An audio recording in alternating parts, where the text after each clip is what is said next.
Hi, and welcome everybody to another edition of the Winner Circle Sports Betting Podcast. My name is Ross Benjamin of RBWins.com, and my guest today, Mr. Sean Higgs from PicksandParleys.net. And folks, we're going to be discussing the college football playoff championship game between the TCU Horned Frogs and the Georgia Bulldogs. TCU makes it to the championship game. Wow, Sean, who would have thought at the beginning of the year? I think I saw something like their future odds was 200-1 before the season started. That's crazy. I actually picked them in one of my videos to go under the regular season win total. I did too, 7.5. I was like, yeah, it's new like coach, an offensive coach coming to a team that was a defensive kind of. Patterson was a defensive guy, so you figured the offensive talent wasn't really up to what a Sonny Dykes team would have. And Kyle Duggar wasn't even a starting quarterback year, for crying out loud. Anyway, welcome aboard again, my man. It's an intriguing matchup in the respect that we have a championship game with a double-digit favorite, and by all rights, when it comes to experience in big games and experience with the coaching staffs, Georgia should be to play, but that's why they make a point spread, and it's now down to 12.5. I think I saw the old great equalizer, the point spread. Yeah, exactly. But again, that's no sure thing, because we've seen Alabama cover double-digit favorites. Yes, in the college football playoffs on numerous occasions. Last week's game were tremendous, I thought. Yeah, and I was wrong on my picks there. I thought Georgia would pull away, take care of business. I figured clock would strike midnight there for TCU with a little better defense of Michigan. Not to be. I don't want to hear about experience. They took care of Michigan. Okay, you get a couple turnovers and stuff like that, but well, the bottom line is they put up 50 points. And they put up 480 yards or so of offense in that game against a Michigan team that everybody was lauding as, a defensive dynamo. Obviously, their statistics back that up. They're only allowing 10 points per game, but it just shows you how. And even against Ohio State, not a bad. I mean, again, 20, it's still Ohio State, and you saw Ohio State put a 40 spot up in it against Georgia. I mean, against Georgia. Well, that takes me to this. Georgia, they get the rep. I mean, look, they were an outstanding, tremendous defensive team. Yeah, last season. 10 NFL players on it. You better be good at whatever the heck they had. It's a record-breaking defense. And at the end, historically great defense. And at the end of the regular season, we were, people were convinced that this defense was just as good. Well, look what the last two games have brought. Yep. You know what I mean? LSU put up over 500. Hey, let's put it this way. LSU and Ohio State put up over 500 yards of total offense against Georgia. They gave up 40. What was it? 40. They gave up 41 to Ohio State and 30 to LSU. LSU put up 500 plus yards of offense. Ohio State was at where we got here, 467 yards. So, I mean, that dominant defense they had all year long, when they stepped up in class against real offenses, and I don't know, during the year, I'm looking at the regular season schedule. I mean, they faced Oregon in the season opener and shut them down completely. I guess you could make a case that was a good offense, but beyond but that's that, also but you got a quarterback in Nick's new system, new head coach in Oregon.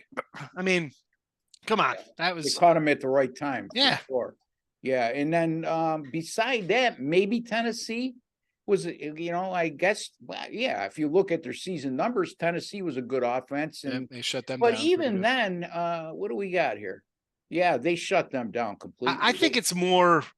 The injuries are kind of probably popping up their heads here a little bit for Georgia on the defensive side of the ball.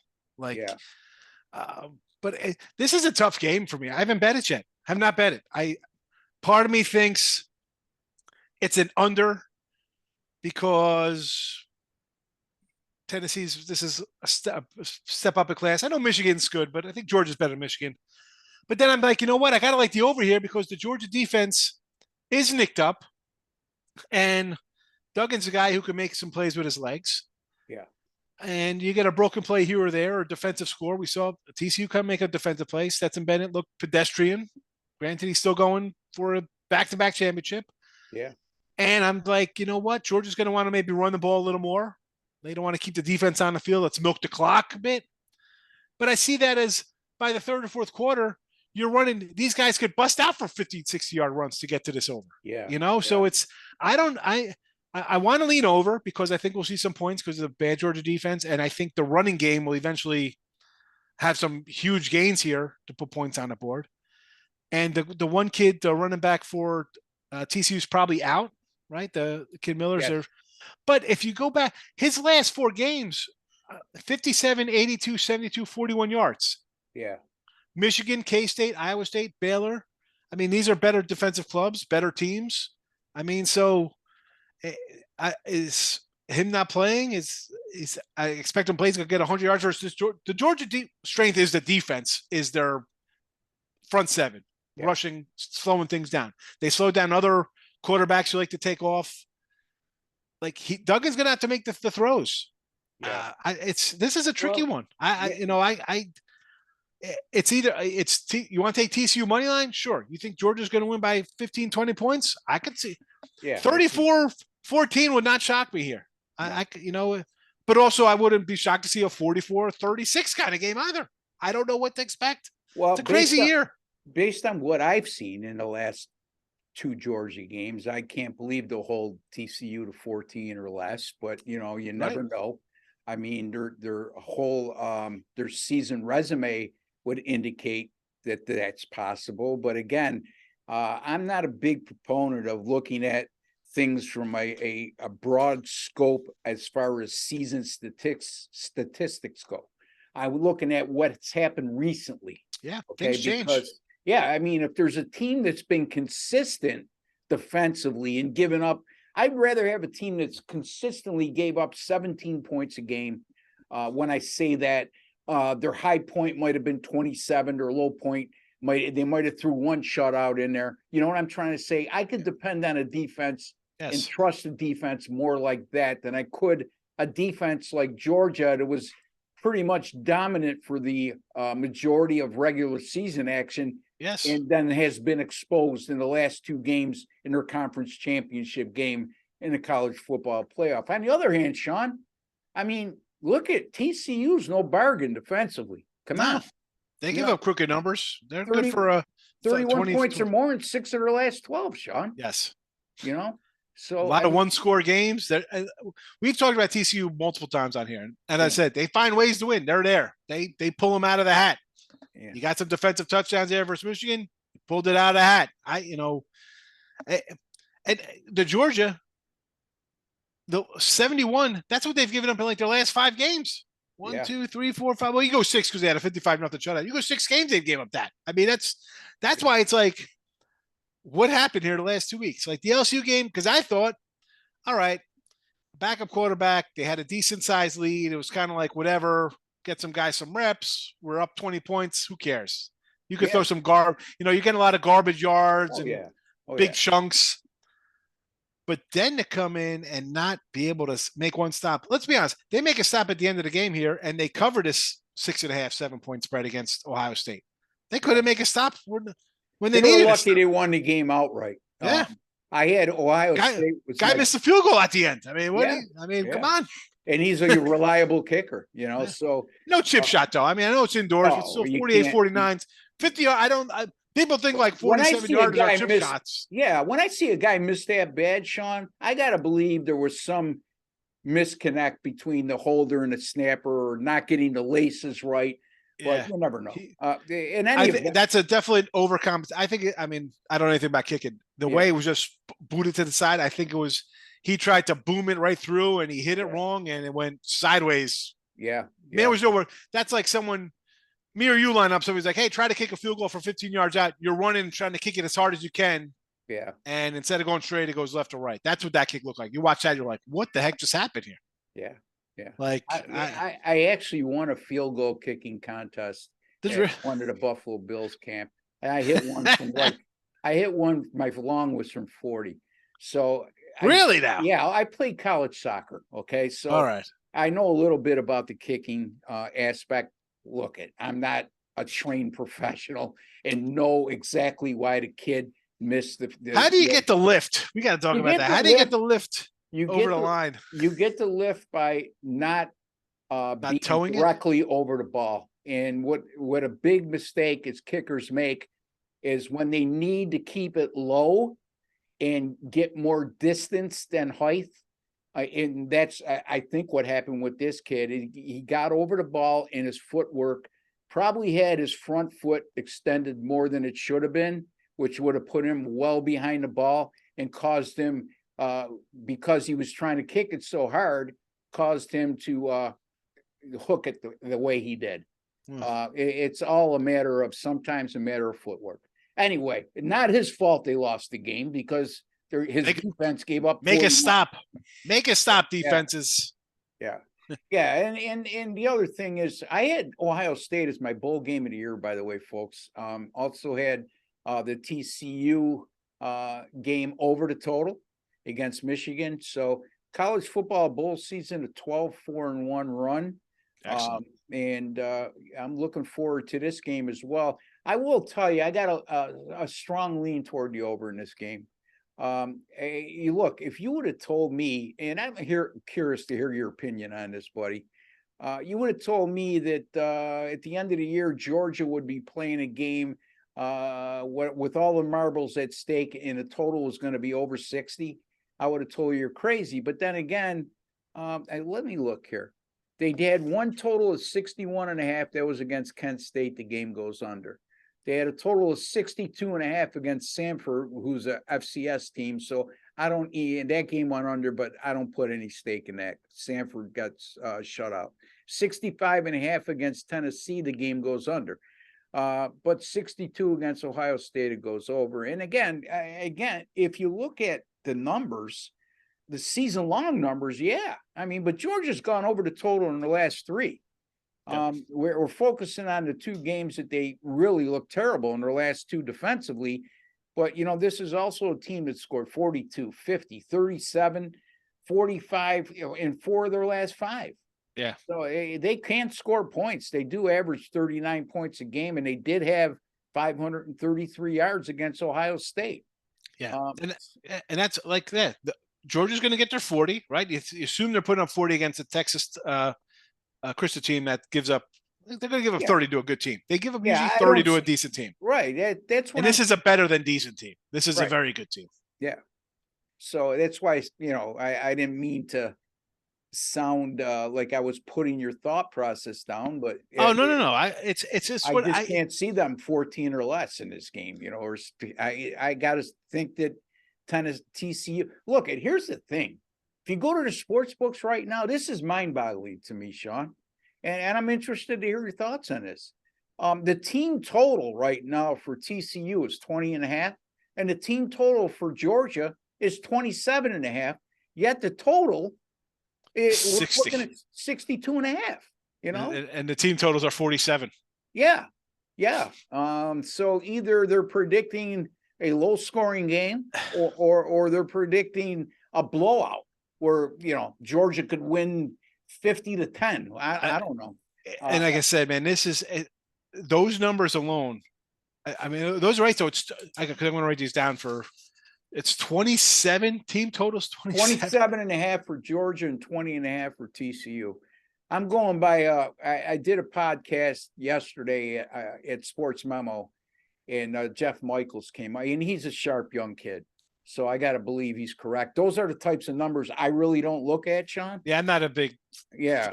But the reason why I bring them up is because when you add the two numbers up, they're close. I mean, tell me it was 37. Tell me it was 37.5 or something. I say, all right, that makes a little sense. Okay, but I mean, I can't see TCU holding Georgia to less than 27.5 either. No, they give up points. I mean, SMU 34, Oklahoma 24, the backup quarterback, 31 Kansas, 40 Oklahoma, 28 Kansas State, 31 West Virginia. Yeah, 28 to Baylor. 400 plus yards in 3 of their last 4 games they've allowed, and like I alluded to earlier, and not to be redundant, but they've given up 31 points or more in 6 of their last 12 games. And the funny thing is, their crazy outlier is a 17-10 game to Texas. Like, that's the one you're like, how'd they get to 17-10? That's a head scratcher because everything else is crooked numbers all over the place. 50 points in every game. So I look at action for. I like to look at the public betting and money percentages. I don't put a vast amount of stock in it, but I always like to look at it. And right now, according to Action, and I found them to be pretty accurate through over the last 3 years since I've been using them. Georgia opens at 13.5 down to 12.5, and you got 18% of the bets on Georgia and 11% of the money. So they're hammering TCU here. Oh yeah. And the total, which is, but that makes sense though, Ross, yeah. because anybody who's betting early, they're more pro guys, and they're gonna say, "You're gonna give me 14 points in a championship game. I'm gonna take it." Yeah, I'll take it. I just don't like when it's over 80% on bets and money. And what I mean by that, folks, Sean knows what I'm talking about. But for those of you who don't follow those types of things, 80%, 82% of the tickets that have actually been wagered to this point, and this is based on 17,489 bets that were made on this game, on the point spread or money line. 82% of the bets have gone to TCU in terms of just pure tickets. And then those 82% of bets accounted for 89% of the money being bet on TCU as opposed to Georgia. I just don't, that scares me. You know what I mean? Because to me, and they're not the money. I mean, with that kind of money split in a big game, the sports books they're not panicky. Because, their line came down. Yes, it came down a point, but there'll be other occasions during the course of a college football season where you see those types of splits and you'll see a line move 2.5 to 3 points. That's not the case here. And I think they know that they're going to get an absorbent amount of action over the next few days, and these numbers could even out. So I'd be more inclined to take a look at those types of numbers on Monday morning than now. And then the other point, Sean, is 86% of the tickets and 73% of the money on the over. People like to bet over to start with, but at this time, and it moved. It was 64, went to 61, and back up to the 63s. Yeah. Well, there's some middle play there. That there's some guy, sharp money that goes down and puts a ton on the over, knowing that the books are going to react when it comes to their bets by making a move, and then they come back the other way. So because why wouldn't you? Hi, I'm gonna bet 2,000. They're gonna move this line 4 points. And then they're going to raise the limits. I could come in and put 10 dimes on 61 over, and I've got 3 points to play this. And it ends perfect for me at 34-21 at 63 or something like that. Or, Yeah. All right. So we got a few minutes left. So I don't want this Zoom to expire on us before we're done. So again, folks, I'm sorry, this isn't a free pick segment, but we wanted to discuss the specifics. And hopefully the specifics we discussed helped you in one way or another. We will both have picks on this game. I'll have a side in the total. Sean, I can't speak for him, but he's going to tell you what he's going to have and what he's got, how he's been doing of late, and what he's got coming up. Yeah. So I'm probably going to be on the over here. I might do a little Georgia first half. I see some 7s out there. There was 6 early. Now you actually see a 7.5 at a BetMGM.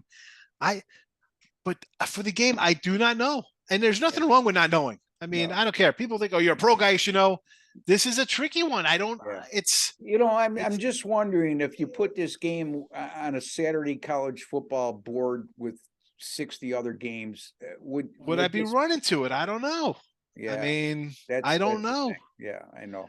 I mean, honestly, will I put maybe like just 100 on like the money line there at the dog, thinking it's a Cinderella season? Who knows, right? The team that no one thought they shouldn't even play in this. It's Alabama. Well, you know what? Maybe the Big Ten shouldn't be invited to the expanded playoffs since their teams both lost it. No, you know what I'm saying? So, I mean, It's not that simple, right? it's like they don't Yeah, belong. Well, they're yeah. in the championship game. No one gives them a shot. Maybe I throw a little honey on them at the money line. I don't know. For sure, I'm going to say the over here. But again, folks, I know it's a national championship game. People want to bet.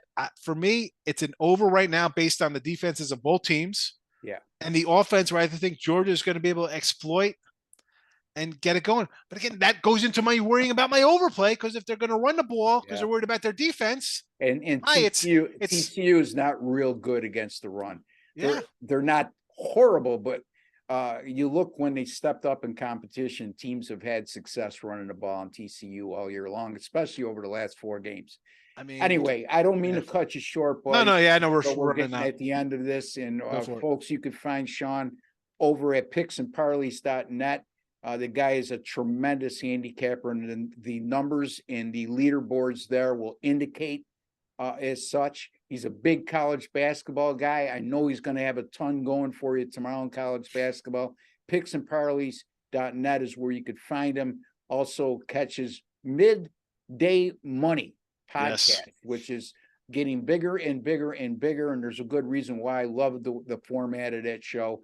And you can get that by going to the YouTube channel over at Picks and Parleys, as well as all the major networks right now, the Spotify's and all those kind of things. So you can find me at rbwins.com. I will have a side and total on Monday night's game. Again, folks, if you're looking for somebody who's had success during the bowl season, because a lot of people haven't, and I'm not throwing stones at them. I haven't. I had a bad one. And there's a great college football handicapper. So 12-4-1 during the bowl season, and my NFL still winning for the year. And I know Sean has had a terrific NFL season. So picksandparleys.net for Sean. Ross Benjamin at rbwins.com. Folks, we'd like to wish each and every one of you a fantastic weekend. Good luck and God bless.